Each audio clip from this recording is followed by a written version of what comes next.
couple, ils viennent se présenter à 2h, 3h du matin, tu vois, en pleine garde. Et c'était leur nuit de noces. En pleine nuit de noces, ils viennent. En pleine nuit de noces, exactement, c'est la femme, elle va venir, le mari va attendre en dehors de la clinique. C'est la femme, elle va venir avec sa belle-mère.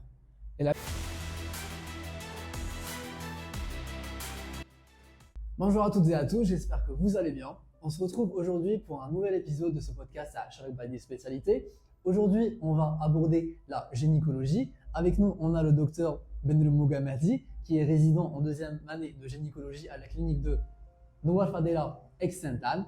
Alors Mehdi, bienvenue dans ce podcast. Merci. Alors on va parler notamment de certains sujets qui touchent surtout les hommes en gynécologie. On va parler de la spécialité en général, on va parler de combien il y a d'années, on va parler de est-ce que les stages en gynécologie sont intéressants, comment Mehdi se retrouve dans cette clinique où il y a majoritairement quand même beaucoup de femmes.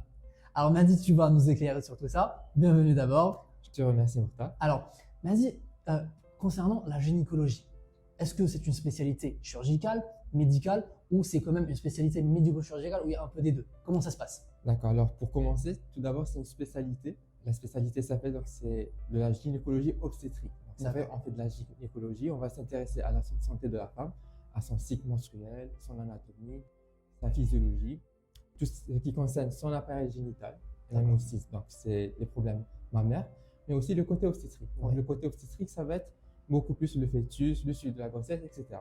Pour ceux qui ne connaissent pas, c'est quoi l'obstétrique? Alors, l'obstétrique, c'est le suivi de la grossesse. C'est tout ce qui va concerner la grossesse de la femme. D'accord. Donc, la gynécologie obstétrique, c'est une spécialité qui est avant tout chirurgicale. D'accord. Donc, c'est vrai qu'il y a beaucoup de chirurgie. Donc, pour les gens qui aiment la chirurgie, c'est vrai qu'ils vont adorer. Donc, il y a du sang, tu vois, il y a le bloc et tout. Donc, pour ça, c'est top. Et il y a pas mal d'urgences quand même. Il y a pas mal d'urgences, bien sûr. Donc, c'est vrai que c'est une spécialité qui est assez chaude. Il y a des urgences, tout ce qui est placenta prévia qui saigne, les hématomes rétroplacentaires. Donc, oui, c'est une spécialité où il y a des urgences, où il faut agir vite, il faut être rapide, ok. Donc, pour la chirurgie, il y a plusieurs types d'interventions, tu vois. Il y a les césariens, les myomectomies, les chirurgies mammaires. Et je trouve que c'est vraiment de la belle chirurgie parce que ça va concerner un endroit bien précis, tu vois. C'est de la chirurgie pelvienne. En fait, c'est simple, tu vois. Tu as l'utérus, les ovaires, les trompes. C'est pas très compliqué. Moi, personnellement, je n'ai jamais été très intéressé par la chirurgie. Mais par contre, la chirurgie pelvienne, c'est simple dans ma tête, tu vois. J'adore ça. Ça, je trouve que c'est hyper intéressant parce que c'est bien encadré, c'est facile à comprendre, tu vois. Tu as les trompes et tout, c'est bien. Tu as le côté médical. Alors, le côté médical, ça va être des enquêtes à résoudre, des problèmes qui demandent des fois beaucoup de réflexion. Donc, les problèmes de cycle, les troubles hormonaux, etc. C'est un chapitre qui est très intéressant, que j'aime énormément. Tu as le côté obstétrique, donc tout ce qui est la grossesse, le suivi de la grossesse, les échographies, etc., les accouchements, que ce soit par voie haute ou par voie basse. Après, tu as le côté examen complémentaire. C'est tellement vaste, tu sais, la gynécologie obstétrique, c'est tellement vaste. Par exemple, juste pour l'échographie, tu as l'échographie 2D, 3D, les morphogrammes. Pour l'hystérosalpingographie, tu as l'IRM pelvien. Donc, c'est aussi un autre chapitre, les examens complémentaires. Tu as la partie oncologie, ça aussi, c'est un autre chapitre. Il y a aussi le côté de l'infertilité, donc les méthodes de PMA, procréation médicalement assistée. Il y a beaucoup de nouveautés, à chaque fois, il y a de nouvelles méthodes. Et c'est un autre chapitre, mais qui est aussi très intéressant. Donc, tu vois que c'est une spécialité qui est très riche. C'est très riche et c'est extrêmement vaste. D'accord, on voit quand même que c'est une spécialité quand même qui est très riche.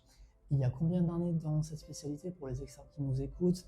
Est-ce que côté formation, la spécialité, est-ce qu'elle forme bien? Est-ce que vous ressentez quand même en maîtrisant beaucoup de gestes ou pas? D'accord, alors pour la spécialité en elle-même, c'est 5 ans. Les 5 ans, on va les passer au niveau de notre service. Moi, je l'ai passé au niveau de la clinique, donc Sainte-Anne, à Oran. Alors pour la formation, en fait, on a des objectifs. Chaque année, chaque résident, il a ses objectifs. Par exemple, en tant que première année, moi, j'étais beaucoup plus concentré sur les accouchements par la voie basse. D'accord. En deuxième année, donc mes objectifs, ils vont changer. Je vais rentrer beaucoup plus au bloc pour être aide, etc. Donc pour la troisième, quatrième année, ça sera d'autres objectifs. Pour moi, vraiment, jusqu'à présent, je suis satisfait de la formation. Donc c'est sûr qu'il y a une grande partie de auto-formation, comme n'importe quelle spécialité d'ailleurs. Il faut travailler, il faut faire des recherches. Mais sur le terrain, côté pratique, on avance bien. D'accord. Et on dit souvent que la gynécologie a la réputation d'être quand même une spécialité qui est remplie de femmes et qui est assez toxique. Toxique. Que trouves-tu, que penses-tu de ce mot? Tu utilises souvent les internes ou les externes qui passent par le stage de gynécologie à Sainte-Anne. D'accord. Donc, je vais te laisser un commentaire pour le mot toxique. Et d'après mon expérience, déjà même quand j'ai fait mon stage d'internat en gynécologie obstétrique à Mostaganem, j'étais au niveau d'une maternité à Mostaganem. Mhm. Quand j'entendais les échos, tout le monde me disait que c'était un milieu qui était très toxique, les sages-femmes C'est étaient ça. hyper toxiques et tout. Mais en fait, moi, les 3 mois, je les ai passés vraiment bien. J'ai eu aucun problème. J'ai eu aucun accrochage avec, que ce soit un interne, ou un autre externe, ou même un médecin ou une sage-femme, tu vois. Donc vraiment, j'ai passé de bons moments là-bas, dans mon stage d'internat, je parle, à Mostaganem. Et c'est là que j'ai réalisé qu'en fait, le mot toxique, ça dépend de chaque personne. C'est toi comment tu vas réagir en fonction des événements, en fonction du stress, en fonction d'une situation particulière. Ouais. Et généralement, ce sont les gens, ce sont eux qui vont rendre des situations toxiques, tu vois. D'accord. Donc c'est vrai que c'est un milieu qui a beaucoup de femmes. Ouais. C'est un milieu qui a beaucoup de femmes. Ouais. Moi, avant de commencer la spécialité, on m'a dit c'est un milieu où il y a beaucoup de femmes, donc il faut s'attendre à ce que les femmes parlent beaucoup, tu vois. Ouais. J'ai d'ailleurs moi-même fait mon internat avec Ouais. toi, où tu étais résident Ouais. en première année à la clinique de Ouais. Sainte-Anne-Nouvelle-Fadela. Et d'ailleurs, c'est ce qu'on m'a dit dès Mhm. que je voulais faire mon stage, dès que j'allais débuter. On m'a dit là-bas, faut pas être trop gentil. Ouais. Là-bas, il y a des gens qui sont quand même Toxique. toxiques, voilà. Sauf, on m'a dit qu'il y avait Mahdi. Ah, Mahdi, ok. c'était un peu la pépite de, de la clinique. Ça fait Et qui, plaisir. ouais, mais c'était vrai, Mahdi. Tu nous avais carrément fait aimer la gynécologie et j'ai failli choisir la gynéco à cause de toi. Eh ben, ça fait plaisir, ça, Ouais. tu vois. Donc, est-ce que nous, les hommes, on est moins toxiques que les femmes? Je ne sais pas, mais je pense que c'est vraiment une question c'est plus une question de mentalité, de valeur, tu vois. Quand tu es accroché à tes valeurs, quand tu es plus intéressé au savoir et à la science que, qu'aux problèmes qui se passent au niveau de la clinique et tout, et aux détails qui sont futiles, je pense que là, tu deviens moins toxique. Voilà. Et il y a quand même peu d'hommes dans la gynécologie. Pourquoi? Oui. Avant, il y avait beaucoup plus de gynéco hommes que de femmes. Exactement. Qu'est-ce qui se passe maintenant pour que ça a complètement chamboulé et Ouais. qu'il y a beaucoup plus de femmes que d'hommes? Exactement. Alors, en fait, homme et gynécologie, tu vois, il y a beaucoup de gens qui se posent la question, est-ce que ça se marie? En fait, j'aime bien le fait que tu abordes cette question, car c'est un sujet qui m'intéresse énormément, tu sais, tu vois, homme et gynécologie, car j'ai remarqué que beaucoup de personnes, en fait, tout le monde donne son avis par rapport à ça. Ouais. Tout le monde dit ce qui lui passe par la tête, tout le monde parle dans son opinion, mais au final, en fait, donc les gens qui sont concernés, on demande rarement leur avis, tu vois. Donc c'est bien pour équilibrer la balance. Ouais. Je trouve ça très intéressant de demander à un gynécologue homme Homme, qu'est-ce voilà, qu'il en pense de qu'est-ce qu'il en ça? pense et comment il voit la spécialité, comment il vit la spécialité, tu vois.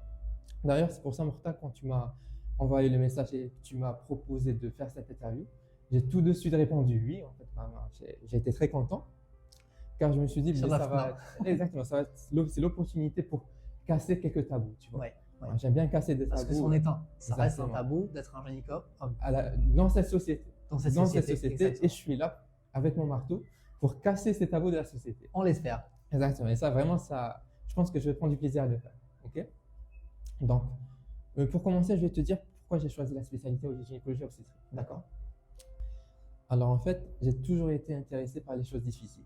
Tu vois, lorsqu'il y a une aventure qui est un peu trop facile, ben, j'ai tendance à vite m'ennuyer et ça ne m'attire plus. Je suis plus intéressé, tu vois. Donc, pour me stimuler, j'ai besoin de piquant. Alors, en fait, déjà, le fait de choisir la spécialité gynécologie obstétrique, pour moi, c'était d'abord un défi. Parce qu'il faut le dire, je pense que tout le monde est d'accord là-dessus, c'est pas la spécialité la plus facile. Exactement. Alors, ça reste une spécialité qui est quand même assez difficile.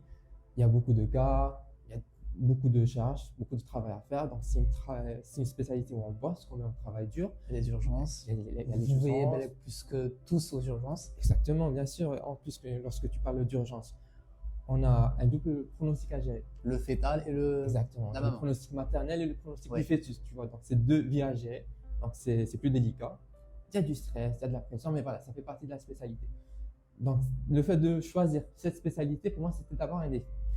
Le deuxième défi, c'est vrai, c'était de faire la gynécologie obstétrique dans notre société, en tant qu'homme en âgé. Parce qu'il faut le dire, voilà. Alors, pour certaines personnes, je dis bien certaines parce que c'est loin d'être la majorité, mais, donc je pèse mes mots. Pour certaines personnes, le fait d'être homme et gynécologue, ça peut être un contexte particulier ou plus ou moins ça peut être un tabou. Voilà. Et que tu ne vas pas travailler après, c'est ça. Non, pas forcément. Moi, j'ai des exemples. Tu vois, par exemple, ici à Mostaganem, tous les gynécologues hommes que je connais, ils sont hyper compétents, ils terminent à 18h leur consultation, tu vois. Ils sont tellement compétents, ils travaillent tellement hyper bien et ils ont beaucoup de patience et tout, tu vois. Donc, par rapport au travail, c'est vraiment pas une question qui se pose. C'est juste, non, exactement, c'est juste la vision que les gens qui ont par rapport à la spécialité. Mais moi, par rapport à mon point de vue, alors je vais te dire, en fait, je vais te révéler que, en plus d'aimer les défis, parce que pour moi, les défis, c'est ce qui va te permettre d'avancer, de te dépasser, et que ça soit sur le plan personnel ou professionnel. Ouais. En plus d'aimer les défis, je vais te révéler qu'en fait, j'adore briser les tabous, tu vois. J'adore casser les tabous de notre société. On a déjà brisé? Par exemple, le fait d'être gynécologue ici en C'est vrai, tu vois. c'est vrai. J'ai pas entendu les dire des gens et tout, mais j'ai fait quelque chose vraiment que je voulais. Car je voulais faire cette spécialité. C'est une spécialité que je trouve passionnante et très intéressante. On va en parler, tu vois. Je pense qu'on va avoir le temps. On va essayer d'aborder plus profondément la spécialité. Et tu vas voir à quel point elle est passionnante et à quel point elle est incroyable. Et au début, tu n'avais jamais regretté au fond? Tu Non. n'avais jamais Alors, pour envie le de début. démissionner? Bon, avant de commencer la spécialité, avant de faire le choix de la spécialité, tu vois. Alors, par rapport au regret, en fait, il faut savoir que je ne pouvais pas, pour le choix de la spécialité, je ne pouvais absolument pas me laisser être influencé par l'opinion publique ou la mentalité d'une partie du peuple. Je ne pouvais absolument pas faire ça. Tu sais, parce que voilà, par exemple, je vais te dire des idées que j'ai pu entendre avant de faire le choix de la spécialité. Voilà, Martine chauffage à gel, ou pire encore, des idées religieuses bidons. J'ai entendu vraiment des gynécologues. Un homme haram, il chauffe par exemple une femme et tout, mais tu vois, c'est le genre d'idée où je voulais juste me tirer une balle dans la tête, tu vois. Excuse-moi Je vais faire comment? expressions. Je vais faire comment? Voilà, j'ai entendu beaucoup de conneries, beaucoup de bêtises, mais moi, je ne pouvais pas me laisser influencer par ça, car je vais essayer de t'expliquer ma façon de voir les choses. Alors, avant d'être résident et de choisir une spécialité, je suis avant tout médecin, avec un esprit scientifique. Tu vois, je suis scientifique. On a fait de longues études, on a galéré pendant 7 ans, avec beaucoup d'examens et beaucoup de sacrifices, tu vois. Ouais. Je ne pouvais pas me laisser être influencé par la mentalité ou l'opinion d'une partie de la population, tu vois. On a fait quand même de longues études, on a galéré pendant 7 ans, on a travaillé dur, avec beaucoup de sacrifices, beaucoup d'examens. Donc voilà, on a un esprit scientifique. Et pour respecter, donc je pense que le fait de me laisser influencer par cette opinion-là, c'était trahir le statut de médecin. Exactement. Et le statut de gynécologue. Et le statut de gynéco, exactement. On est des scientifiques, on est des médecins. Les gens qui n'ont pas eu le parcours qu'on a eu, c'est sûr qu'on ne va pas avoir la même vision. On n'a pas la même relation vis-à-vis du corps, que ce soit le corps d'un homme ou d'une femme. On ne voit pas le corps de la même façon. C'est tout à fait normal parce qu'on n'a pas eu le même parcours. Donc, il n'y a aucun jugement là-dessus. Mais voilà, non, je ne regrette absolument pas mon choix. Et je n'ai pas été influencé par les idées combien c'est une minorité, il faut le dire. Voilà. Désolé de la question, mais on dit souvent qu'un gynécologue homme, il ne va jamais regarder sa femme de la même façon que quelqu'un qui n'est pas gynéco. Ok. Alors, tu sais, je ris parce que je me rappelle que, en fait, on était à la consultation. J'étais en train de discuter avec une interne. Je pense qu'on n'avait pas de patiente. Et bien, on discutait du service civil, à propos du service civil. Ouais. Et moi, je lui ai dit qu'en quoi, je ne sais pas si ma femme elle va vouloir me rejoindre au Sahara, parce que moi, j'aimerais bien. Une femme? Non, en fait, je parlais pour plus tard. Oui. Donc, je lui ai dit, je ne sais pas si ma femme elle va vouloir me suivre pour le Sahara, parce que moi, le Sahara, c'est une destination qui m'intéresse. J'adore le Sahara, et même pour le service civil, c'est éventuellement une destination qui m'intéresse. Exactement, il y a peu d'années par rapport à ici. Il y a des avantages. Tu vois. Exactement. Et elle me dit qu'en quoi, mais attends ça, elle me dit qu'elle a beaucoup d'amis qui refusent de se marier avec un gynécologue, tu vois. Pourquoi? Et là, j'ai commencé à rire. Il est compétent, il est beau gosse, vous voulez quoi? Non, mais attends, mais je ne vais pas me marier avec tes copines. Exactement. Je ne vais pas me marier avec tes copines, je n'ai pas besoin de tes copines, toi, tu vois. Je pense que, bon, par rapport à ta question, je vais y revenir. Mais par rapport au mariage et tout, tu vois, ça va être un critère de sélection. Moi, je ne veux surtout pas être avec une femme qui n'est pas ouverte d'esprit. Il y a la mentalité qu'un gynéco ne veut pas être. Exactement, mais non. Moi, ce que je recherche, c'est une femme qui est compatible avec mes valeurs. Une femme qui est compatible avec ma mentalité, tu vois. Et le fait, si ça va lui bloquer, bah, c'est un critère de sélection, tu vois. Donc, vraiment, c'est pas un problème pour moi. Et par rapport au regard de la femme, non, c'est très différent. Tu vois, bon, je vais t'expliquer. Nous, les médecins là, ou les gynécologues obstétriciens, lorsqu'on examine une femme, lorsqu'on est en pleine consultation, donc la femme, elle va venir parce qu'elle a un problème, ok? On va l'examiner avec un raisonnement qui est très scientifique. Un raisonnement scientifique méthodique et structurée, avec des étapes. La femme, elle vient, l'histoire, elle est simple. C'est une femme qui a un problème. Moi, mon rôle en tant que médecin, en tant que médecin spécialiste, ça va être de trouver la source de ce problème en posant un diagnostic. Et de le régler juste après. Et de le régler, exactement. Donc, pour poser le diagnostic, je vais m'aider de l'interrogatoire, je vais faire mon examen clinique détaillé avec les différentes étapes de l'examen clinique. Éventuellement, je vais m'aider avec des examens complémentaires pour au final poser un diagnostic et proposer une solution pour résoudre le problème de la femme. Je vois vraiment pas de problème là-dessus. Et pour notre regard, tu sais, on est tellement détaché par rapport à ça et je pense que ma femme, elle va pas avoir de problème. Elle n'a pas de quoi s'inquiéter par rapport à ça, tu vois. Je sais pas comment l'expliquer, mais c'est tellement naturel. Tu vois, c'est quelque chose qu'on le fait d'une manière quotidienne. C'est une routine et tout. Ça fait partie de notre profession, tu vois. C'est notre travail. On a un autre regard envers le corps de la femme, envers la physiologie de la femme et tout. Tu vois, je sais que c'est difficile à expliquer, mais après, je pense que si on prend l'avis des patientes, il y a beaucoup de patientes qui remarquent la différence entre les consultations avec un gynécologue homme et les gynécologues femmes. Donc moi, j'ai beaucoup de retours. J'ai beaucoup de femmes qui me disent, ils reviennent à la consultation, ils demandent à ce que moi, je les revoie après. Ils me demandent à chaque fois après la consultation si c'est possible de continuer, si je continue le suivi de la grossesse pour les prochaines fois, tu vois. Mais pardon, Marie, de te tromper, Ouais. mais tu es quand même plus compétent que beaucoup qui sont avec toi. Moi, je trouve que tu as quand même quelque chose qui fait de toi que tu es meilleur. Je te remercie, Morta, je te remercie du commentaire. Mais s'il y a quelque chose à rajouter, je pense que c'est beaucoup plus de la communication, tu vois. D'accord. Il faut savoir comment communiquer avec la patiente, il faut la rassurer, il faut la mettre dans une ambiance de confiance et tout, tu vois. Et c'est ça, c'est lorsque la femme elle se sent à l'aise avec son médecin, que ce soit femme ou homme, tu vois. Lorsqu'elle se sent à l'aise, lorsqu'elle voit que son médecin arrive à comprendre ses craintes, il arrive à toucher, à pointer du doigt le problème, c'est ce qui pousse la femme à revenir chez le même médecin et à continuer son suivi chez lui, tu vois. Mais c'est ça ce qui me fait plaisir chez toi, c'est que tu es passionné de ton métier. Oui, oui. Tu aimes ce que tu fais et du coup tu le fais d'une façon qui est vraiment parfaite. Tu creuses jusqu'aux petits détails et c'est ce qui fait plaisir justement aux femmes. Merci, c'est gentil de ta part. Mais en fait, tu sais, je trouve que c'est vraiment facile d'être passionné par cette spécialité, tu vois.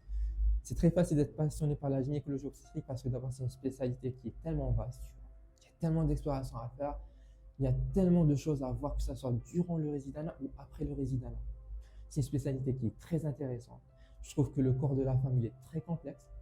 Je trouve que la physiologie de la femme, elle est beaucoup plus complexe et beaucoup plus difficile que la physiologie de l'homme, tu vois. Ouais. Donc c'est tellement passionnant, c'est tellement incroyable, c'est tellement intéressant. Et en plus, tu vois, moi, c'est une spécialité que j'aime énormément parce qu'on passe par des moments qui sont magnifiques quand même. Je vais te citer quelques moments. On passe par des moments, on vit des moments dans la clinique, on ne peut pas les vivre ailleurs. Et qu'aucun autre être humain ne peut vivre, tu vois.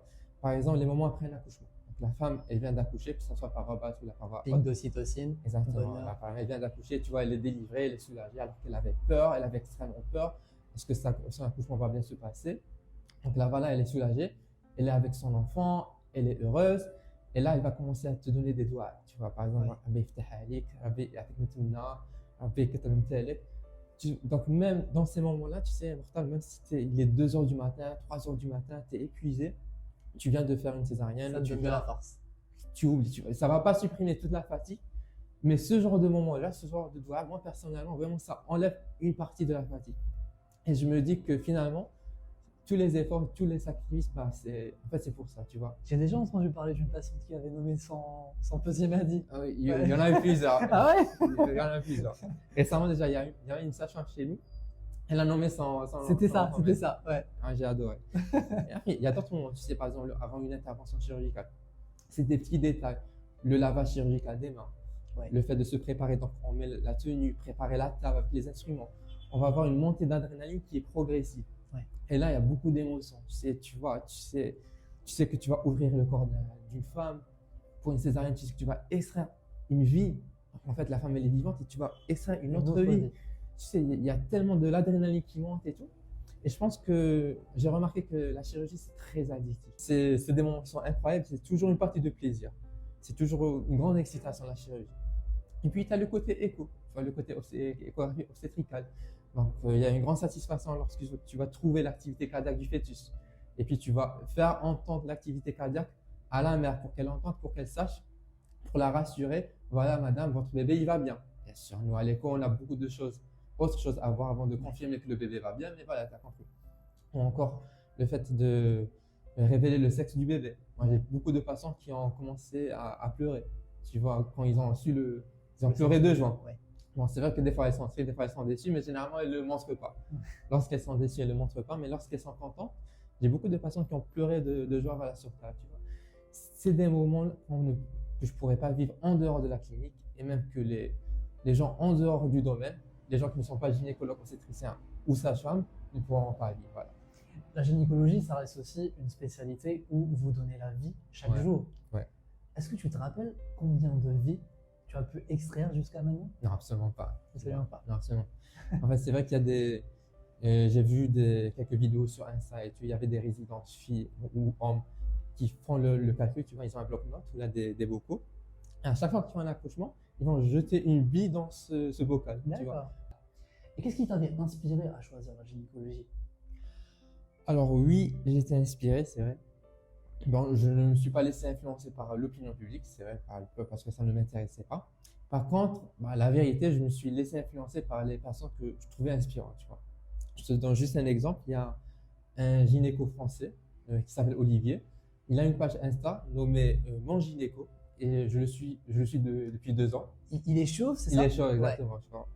Bon, il est connu parce que c'est le gynéco le plus connu en France, tu vois. D'accord. Il a 1 million d'abonnés sur Insta. Et en fait, depuis 2 ans, je le suis et j'adore ses vidéos. J'adore la façon comment il explique, comment il aborde, sans complexe, sans tabou, des sujets qui concernent la santé féminine. Qui sont tabous même chez eux. Mais non, en fait, même là-bas, je trouve que c'est hyper différent, tu vois. Ils ont une mentalité qui est beaucoup plus ouverte, ils sont beaucoup plus scientifiques. Même les patients, quand ils vont voir leur gynéco, tu vois, elles savent. Elles sont au courant de leurs problèmes, entre guillemets, tu vois. Mais il fait partie des personnes qui m'ont vraiment inspiré pour choisir la spécialité. Je le trouvais à travers ses vidéos tellement compétent, ses vidéos elles étaient tellement explicites et ça se voit qu'il adorait ça. En plus, il montrait son quotidien en bloc, comment il sortait du bloc après une hystérectomie. Après le lendemain, il va voir la patiente, tu vois, au niveau de sa chambre et tout, pour prendre de ses nouvelles, pour voir comment elle va, comment il explique des phénomènes qui sont très complexes en relation avec le cycle menstruel ou les pathologies de la femme et tout. Et je le trouvais tellement compétent, tellement fort, donc je pense que vraiment j'ai été inspiré par ça. Et puis il y a aussi une vidéo qui m'a beaucoup inspiré pour faire la gynécologie obstétrique. C'est une vidéo aussi qui est toujours disponible sur YouTube. Hein. En fait, c'est Adèle, la chanteuse Adèle. Adèle, Donc, oui. elle était à un concert, c'était un dîner gala. Donc, même le public il était sélectionné, tu vois, c'était un public précis. Elle était en train de chanter avec son micro. Et à un moment donné, elle voit au sein du public son obstétricien qui l'a accouché. C'était un homme d'un certain âge. Elle le voit, et lorsqu'elle le voit, elle s'arrête de chanter, elle pose son micro, elle tombe en larmes. Elle fond en larmes. Elle est tellement émue qu'elle commence à pleurer. Pourquoi? Et elle dit à tout le monde que c'est mon médecin qui m'a accouché. Tu vois, elle a été émue du fait de voir la personne qui a accouché de sa fille, qui a assisté à l'accouchement de sa fille il y a quelques années. Donc, elle s'arrête de chanter, elle va chez lui, et elle lui donne les nouvelles de sa fille, quand sa fille a 11 ans et tout. Donc, et quand j'ai vu ça, tu sais, à travers cette vidéo, j'ai compris la sacralité de la vie, tu vois. Ouais. Et c'était vraiment une vidéo avec énormément de respect, le respect qu'avait Adèle envers son gynécologue obstétricien. Parce que ça reste quand même une personne qui est très connue, qui a quand même réussi dans la vie, Oui. et rien n'était aussi peu important que Exactement. l'homme qui a donné la vie à sa fille qui avait 11 ans, tu vois. Donc là, en fait, tu as tout compris. Vraiment, tu as compris ce que moi j'ai pu ressentir en voyant cette vidéo. C'est que c'était un moment sacré. Le fait de donner naissance, tu vois, c'est un moment sacré, c'est un privilège. Et je pense que c'est quelque chose de tellement d'incroyable, tu vois, c'est loin d'être anodin. Donner la vie, c'est pas anodin. Voilà. Et tu le fais tous les jours. On a la chance de le faire tous les jours. On ne fait pas que ça. Ouais. On ne fait pas que ça. On fait beaucoup de consultations, beaucoup de suivi. On traite beaucoup de pathologies. Mais durant les gardes et tout, oui, on fait des accouchements. On donne la vie, que ce soit par voie basse Ou par voie ou par voie à travers les par voie césariennes. haute, c'est la césarienne. Césarienne, exactement. Tout à fait. Tu m'as dit une fois que tu avais même voulu démissionner. Qu'est-ce qui s'était passé? Oh, les 2 premiers mois peut-être. Exactement, oui. Ok. Non, en fait, ça n'avait rien à voir avec la spécialité. Tu vois, comme je le disais tout à l'heure, les premiers mois, ils étaient vraiment rudes. C'était rude par rapport à la pression, par rapport à la charge. On passe des nuits. Des fois, on ne peut pas dormir. Moi, j'ai passé des gardes où je ne pouvais même pas aller vers ma chambre pour boire de l'eau. Donc, il y avait tellement de pression, il y avait tellement de stress au début. J'ai passé une année d'internat. Mes stages d'internat, c'était quand même des stages assez légers. Et tout d'un coup, je rentre dans une spécialité qui a des urgences, beaucoup de stress, il y a beaucoup de travail à faire, ça bosse énormément. Donc, c'est sûr que les débuts, ils étaient très compliqués. Et on est humain quand même. Le corps, il voilà. fait comment pour supporter? Même Tu pas sais, avoir le temps de voir c'est une question d'habitude en fait. Tu vas t'habituer à dîner qu'à 22 heures, à passer toute la journée sans rien manger, sans même avoir le temps des fois d'aller aux toilettes. Mais c'est la spécialité qui est comme ça, tu vois. D'ailleurs, je vais te dire, je me rappelle les premières gardes Tawana, lors d'un rapport de garde, on était éclatés, tu vois. J'avais les seins, j'étais éclaté, que ce soit physiquement ou moralement. C'était la première? Non, c'était la troisième ou la quatrième. Okay. J'étais tellement éclaté. Il y avait la maître assistante, donc lors du rapport de garde, la maître assistante, je me rappelle très bien de ce moment-là, elle nous a dit qu'en quoi la gynécologie obstétrique, c'était une très belle spécialité, mais faite pour les hommes. Pour les hommes? Mais faite pour les hommes, ouais, c'est ce qu'elle nous avait dit. D'accord. Et plus le temps passe, plus je me rends compte, et plus je comprends pourquoi elle nous a dit ça, tu vois. C'est surtout par rapport à la charge de travail, par rapport aux les sacrifices que l'on doit faire. Que ça soit surtout pendant les 5 ans de résidence ou après. Tu vois, on peut t'appeler à 2 h du matin, 3 h du matin pour faire une césarienne, c'est des urgences. C'est une patiente que tu es en train de suivre, tu ne peux pas refuser à 3 h du matin, non, je ne peux pas venir faire une césarienne. Donc c'est vrai que c'est des sacrifices. Les femmes réussissent très bien dans ce domaine, d'accord? Je ne vais pas dire le contraire, mais je comprends le point de vue de notre maître assistante. C'est juste par rapport à la charge de la spécialité. Tu vois, il y a tellement de travail à faire, il y a tellement de. C'est la spécialité qui est comme ça. Moi, je ne vais pas me plaindre parce que j'adore le travail, tu vois. J'adore travailler. Si c'était une spécialité où on ne travaillait pas, peut-être que tu t'ennuierais. Je vais m'ennuyer, tu vois. Les débuts, c'était compliqué, c'est tout à fait normal. Il faut un temps d'adaptation. Mais pour moi, ce n'est pas un travail.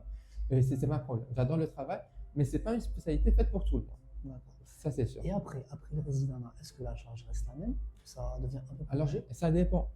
Ça dépend de tes objectifs. D'accord. Si tu vas rester dans le domaine obstétrique, le domaine des césariennes, tu vois, le chirurgie, je pense que tu vas avoir la même charge, tu vois. Parce qu'il y aura toujours des urgences, il y aura toujours exactement. des accouchent par césarienne. Exactement. Mais après les 5 ans, il y a tellement d'opportunités, c'est tellement vaste. En fait, vraiment, ça va dépendre de toi. Toi, tu vas adapter ton mode de vie. Par exemple, je connais des gynécos qui font uniquement le suivi des grossesses. Elles refusent de faire les césariennes. Moi, je ne vais pas me réveiller à minuit, je ne vais pas sortir de chez moi pour travailler dehors et tout. Je fais uniquement les consultations et elles vivent leur vie très très bien. Tu vois, c'est super à l'aise. Moi, je connais des. En fait, il faut se surspécialiser. Tu vois, il y a des gynécos, ils font uniquement de l'échographie. Uniquement l'échographie 2D, 3D, morphogramme. Par exemple, ici à Oran, on a des référents. Il y a des médecins spécialistes, des gynécologues. Ils sont référents, c'est une référence en un domaine particulier. Par exemple, les morphogrammes. Les gens, ils savent que s'ils ont besoin d'un morphogramme ou d'une échographie 3D, ils vont s'orienter vers ce spécialiste, vers ce médecin-là précis. Ils donnent même des formations partout à travers, partout en Algérie. Même chose pour la chirurgie. Il y a des spécialistes, il y a des gynécologues qui sont hyper spécialisés en uniquement chirurgie de prolapsus, en hystérectomie, chirurgie mammaire. Et oui, ils sont réputés pour ça, tu vois. Donc vraiment, il va falloir choisir ton chemin, choisir ta voie. Et ça va dépendre de toi et de ton objectif, de ton mode de vie. Est-ce que c'est obligatoire de se sous-spécialiser vraiment dans quelque chose comme ça? Donc, maîtriser un truc pour laisser les autres de côté?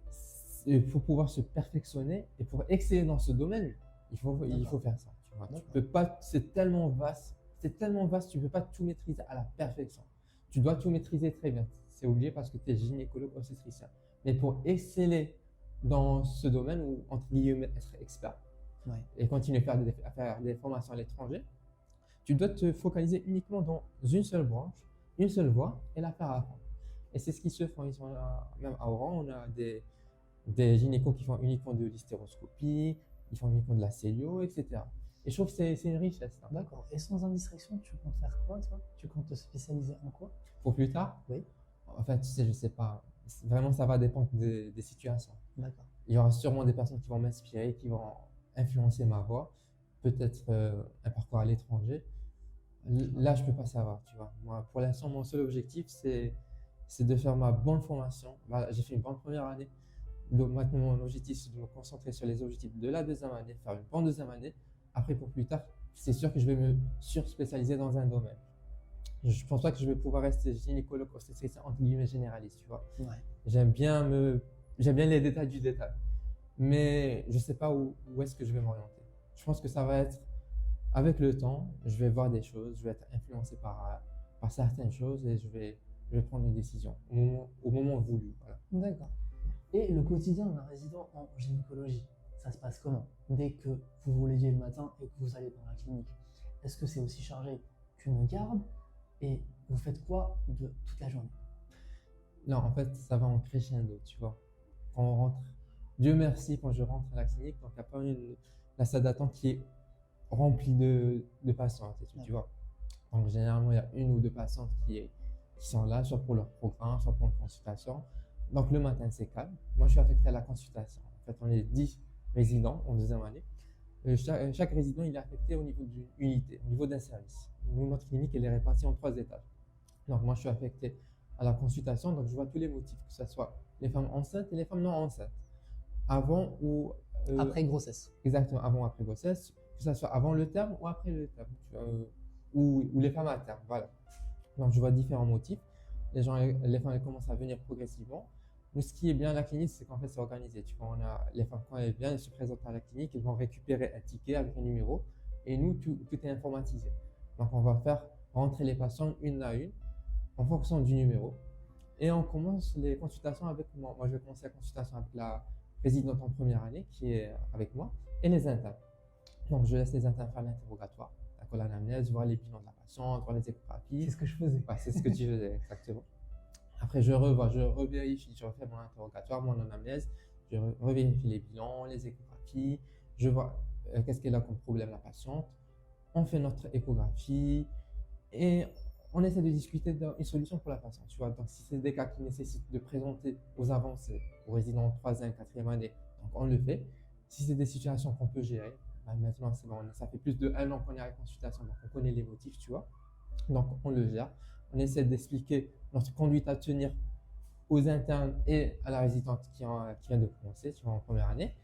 Et on fait ça pour toutes les patientes. Voilà. En même temps, bien sûr, des fois, on peut avoir des urgences. On peut recevoir des femmes qui saignent, des avortements en cours, des HRP, des états Hématome chocs, rétro-placentaire. exactement, voilà. C'est vrai que c'est pas hyper fréquent. Donc, généralement, la consultation, les femmes, elles viennent dans un état qui est quand même assez conservé. Quand elles viennent dans une situation qui nécessite une prise en charge en urgence, donc bien sûr, on laisse notre consultation. On va se préoccuper d'elle. On commence à prendre la prise en charge avec elle. On la voit, on fait notre écho, on voit ce qu'il y a. On décide de l'admission ou pas. Une fois que c'est réglé, une fois qu'il est monté en haut, que ce soit au bloc d'accouchement ou au niveau du service des grossesses à haut risque, le deuxième GHR, on continue avec les consultations de routine. Donc les autres consultations, elles vont rester en stand-by, c'est ça? Exactement. Et est-ce que c'est arrivé où, par exemple, vous vous êtes occupé d'une urgence et en stand-by, il y avait une autre urgence qui était délaissée? Alors, en même temps, 2 urgences en même temps. Oui. En fait, l'avantage, c'est qu'on est plusieurs résidents à la consultation. D'accord. Donc, généralement, si on a 2 urgences en même temps, on peut très bien les gérer en même temps. Tu vois, moi, des fois, on est 2 résidents en deuxième année à la consultation. Donc, moi, je vais m'occuper d'une patiente et l'autre, elle va s'occuper d'une patiente. Donc, on est les deux en deuxième année, on ne va pas voir la même patiente. Non, nous, on ne fait pas ça.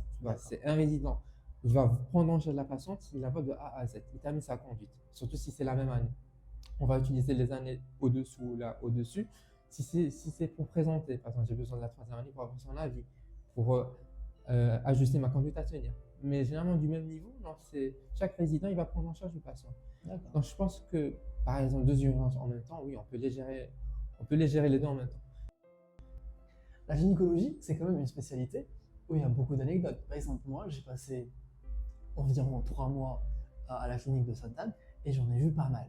Par exemple, une fois, je me rappelle qu'une patiente était venue et elle avait avorté volontairement son enfant et elle était venue à la clinique exprès pour vérifier si l'enfant était vraiment avorté ou pas. Ouais. Est-ce que tu as eu des anecdotes encore plus folles que ça ou jamais? Bon, ça, les avortements criminels, tu vois, ça fait, entre guillemets, ça fait partie de notre quotidien. Tu vois. Malheureusement, on voit ça peut-être à chaque garde, tu vois. Il y a des femmes qui font exprès, elles essaient d'avorter d'une manière illégale. Elles viennent pour vérifier est-ce que le fœtus il a été avorté ou pas, d'accord? Mais après, il y a d'autres situations qui me paraissent, entre guillemets, bizarres, tu vois. J'ai tellement vu de choses bizarres, j'ai tellement fait vraiment, c'était une expérience de la vie pendant 1 an. J'ai tellement vu des choses que je n'avais pas vues durant toute ma vie. Mais il y a des situations qui me paraissent encore bizarres malgré ça. Et ça ne s'est pas déroulé une seule fois, mais vraiment plusieurs fois. Par exemple, un couple, Mhm. ils viennent se présenter à 2h, 3h du matin, tu vois, en pleine garde. Et c'était leur nuit de noces. Donc, En pleine nuit de noces, ils viennent. en pleine nuit de noces, exactement, c'est la femme, elle va venir, le mari il va attendre en dehors de la clinique. C'est la femme, elle va venir avec sa belle-mère. Et la belle-mère, elle nous dit qu'elle veut vérifier la virginité de la femme. Non. En fait, oui, bah oui. En fait, c'est l'homme, en pleine nuit de noces, il a suspecté, il s'est posé des questions sur la virginité de la femme. Il a appelé sa mère. Il a appelé sa mère et ils sont venus tous les trois à la clinique. Ils demandent de vérifier la virginité de la femme. Waouh, on est vraiment dans une société où on peut tout Je t'avais voir. dit tout à l'heure qu'il y a beaucoup de conneries, beaucoup de délires, il y a Oui. des idées délirantes. Et mais ça en voilà, fait partie. ça en fait partie. Waouh. Et sinon, quels sont les profils types pour faire gynécologue? Quelles qualités doit-on avoir pour être gynécologue? Et qui, on va dire, ne peut pas être gynécologue? Ok. Alors en fait, je pense que les gens ou les externes, ils pensent que pour faire la spécialité, voilà, il faut être robuste, il faut être rude, il faut être fort et tout, parce il y a des mouvements, voilà, il y a beaucoup de mouvements, il y a beaucoup d'énergie et tout. Moi, je suis pas vraiment d'accord là-dessus. Je pense qu'avant tout, certes, il faut avoir des valeurs. Il faut avoir des valeurs de bienveillance. Il faut être à l'écoute. Il faut avoir beaucoup d'empathie pour essayer de comprendre ce que la patiente ressent. Par contre, je viens de le dire, il faut être à l'écoute. Il faut écouter la patiente, essayer de comprendre ce qu'elle a pour vraiment s'investir dans l'investigation dans le parcours pour aboutir à un traitement approprié. Et c'est d'ailleurs l'une des plus grandes qualités d'un gynécologue. Il faut être, Exactement. qu'il soit à Voilà. l'écoute. C'est ça. Il faut être à l'écoute. Et je pense qu'il faut être quand même doux. Parce que c'est une spécialité que, enfin voilà, on est en contact avec les femmes, généralement, lorsqu'elles viennent chez nous, tu vois, c'est pas pour une partie de plaisir. Je pense que les femmes, elles préfèrent partir se faire un cinéma ou un café ou aller à la plage que venir Consulter chez un gynécologue. consulter une clinique, auprès d'une clinique, tu vois. Donc, généralement, c'est des femmes qui ont beaucoup de questions. Elles ont énormément de questions, que ce soit par rapport concernant leur grossesse ou après la grossesse en postpartum ou comment s'occuper de son bébé et tout. Il faut avoir de l'empathie vis-à-vis de ça, il faut être très patient. Enfin, je pense que c'est parmi les qualités qu'il faut avoir, tu vois. Il faut avoir beaucoup de patience. Il faut avoir énormément de patience parce que À l'écoute et être patient. à l'écoute, empathie, bienveillance, beaucoup de patience parce qu'à 4h du matin, tu n'as pas dormi, peut-être tu n'as pas mangé, voilà, bon, ça, tu as mangé à 4h du matin, ça, je vais pas exagérer. Tu as mangé, mais tu n'as sûrement pas dormi, tu es épuisé. Quand une femme, elle vient, par exemple, elle vient d'accoucher, elle te demande des questions concernant son bébé ou par rapport à un petit bobo ou par rapport à des douleurs, c'est vrai que moralement, c'est hyper fatigant de prendre en charge ces petits mots, tu vois, mais on est obligé de le faire. Moi, je pense que c'est à ce moment-là où vraiment on doit faire preuve énormément de patience. Tu vois. C'est facile de prendre en charge ces cas-là le matin, à 8h du matin, quand tu viens de te réveiller, tu as pris ton petit-déj, tu as plein d'énergie et tout, tu le fais avec énormément de plaisir. Et tu peux t'étaler pendant 20 minutes pour lui expliquer, pour prendre en charge ce petit mal, on va dire. Mais à 4h du matin, quand tu as travaillé pendant 20h ou 22h sans arrêt, c'est hyper difficile. Je pense que c'est là où ta patience va être à l'épreuve. Voilà. D'accord. Et au final, est-ce que tu conseilles la spécialité aux futurs étudiants en médecine, surtout aux hommes et aux femmes? Alors là, il faut aimer la spécialité. Tu vois, en fait, il n'y a pas de secret. Si quelqu'un veut exceller dans une spécialité, il faut aimer. Moi, personnellement, j'adore la spécialité. C'est un domaine qui me passionne. Je trouve ça fascinant.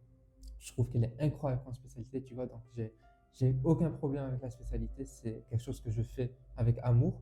Mais voilà, si une personne, elle n'aime pas ça, elle n'aime pas le contact avec le sang, elle n'a pas le contact avec les patientes ou avec les bébés et tout, c'est vrai que ça va être compliqué. Avec les odeurs aussi. On dit qu'il y a beaucoup d'odeurs. En fait, pour les débuts, c'est vrai que ça a été un problème pour moi. Ça a été très compliqué, mais en fait, tu sais, nous, l'être humain, on s'adapte. Maintenant, quand je rentre au bloc opératoire, il fallait voir ma face, comment j'étais les premières gardes. Et maintenant, tu vois, à chaque fois quand je voyais un truc de bizarre, par exemple, je vais pas mentionner, tu vois, Ouais. mais quand il y a du sang qui est mélangé avec les urines et tout, tu vois, au début, ça me paraissait hyper compliqué à vivre. Et maintenant, c'est tellement du quotidien, c'est tellement de la routine, c'est tellement anodin pour moi. Que ton nez s'est habitué à cette odeur. Et non seulement je me suis habitué, mais c'est un truc tellement normal et banal. Finalement, on s'habitue, tout est une question d'habitude. D'accord. Et c'est ce que j'ai appris en fait, c'est que vraiment dans la vie, qu'importe le domaine, qu'importe la situation, tout est une question d'habitude. Une situation qui pourrait être très compliquée les premiers jours au début, après 1 an, 2 ans, je vais commencer à rire de mes débuts, tu vois. Ça va devenir tellement banal, tellement normal. En fait, c'est ça. C'est la même chose avec les odeurs. D'accord. Voilà. Alors, on était avec le docteur Benel Mougamazi pour ce deuxième épisode de Chaque parler des spécialités. On a parlé de gynécologie. Mehdi, merci. Ce fut un plaisir de te recevoir. C'est réciproque. On se revoit dans d'autres épisodes où on parlera d'autres spécialités. Inch'Allah. Merci, Martin. C'était bien? C'était super.